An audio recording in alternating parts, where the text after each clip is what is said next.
Lynn Horine's creations are beautifully designed Appalachian-styled baskets made from pine needles and gourds. Let's pay a visit to this self-taught artist.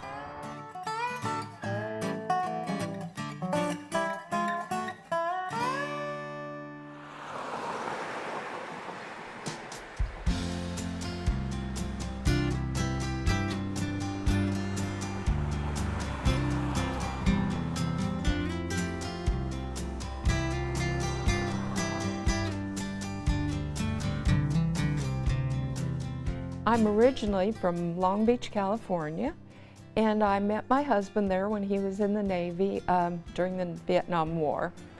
And when he got out, we decided to come back to Kentucky. He's a native Kentuckian from Trimble County here in Bedford, and just fell in love with Kentucky. I think I was just literally born in the wrong state.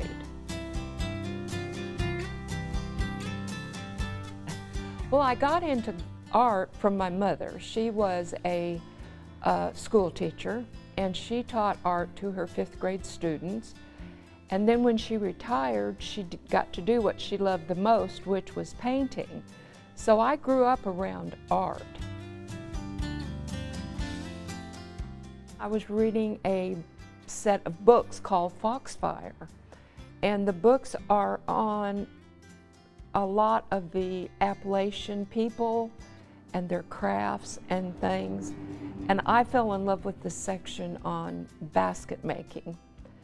And so I started teaching myself how to make traditional woven baskets. And I loved it and did it for years.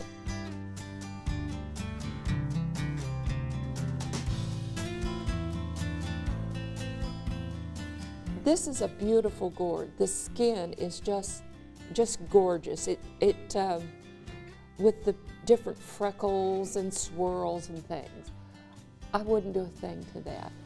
But this gourd is not a beautiful gourd in my view. So this one will be colored. Make a hole. That's to give my blade a starting point. And I just stick the blade into the hole.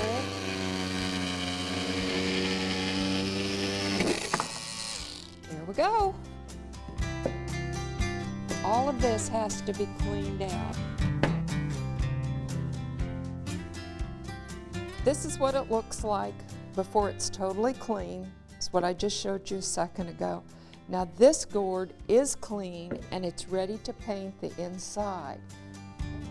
My baskets are unique because there's never two that are alike.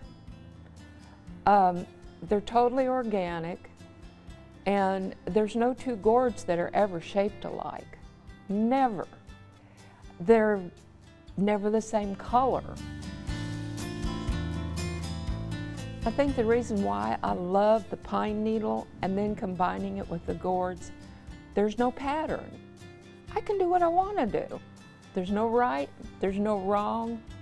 I just kind of wait for it to tell me what it wants to do. And you know, the possibilities are endless.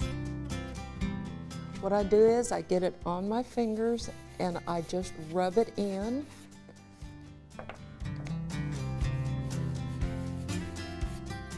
I guess what makes them unique is that nobody else is doing what I do. They do things that are close.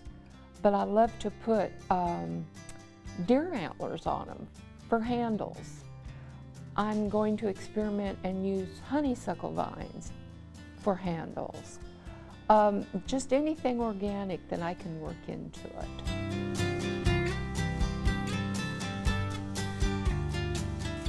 I became ill a few years ago and really had to slow my life down and learn to be patient.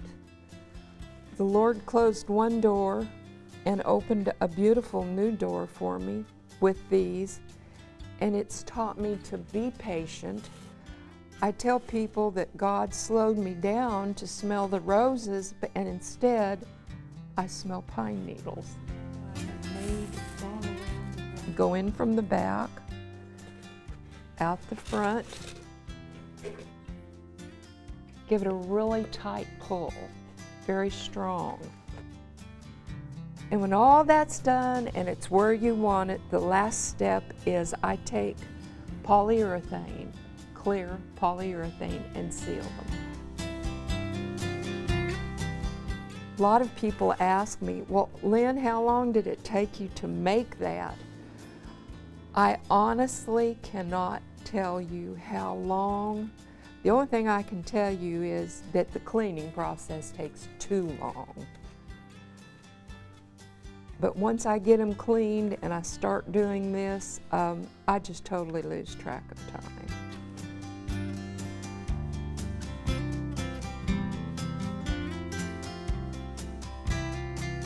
It's the best of all worlds to do what you're passionate about, to bring a smile to other people's faces.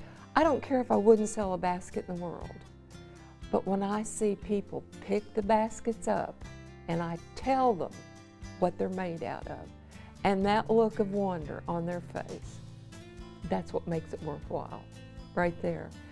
And still to this day, when they pull out a credit card or money or a check and write it out and take one of my baskets, it just blows me away. I mean, it couldn't be any better than that.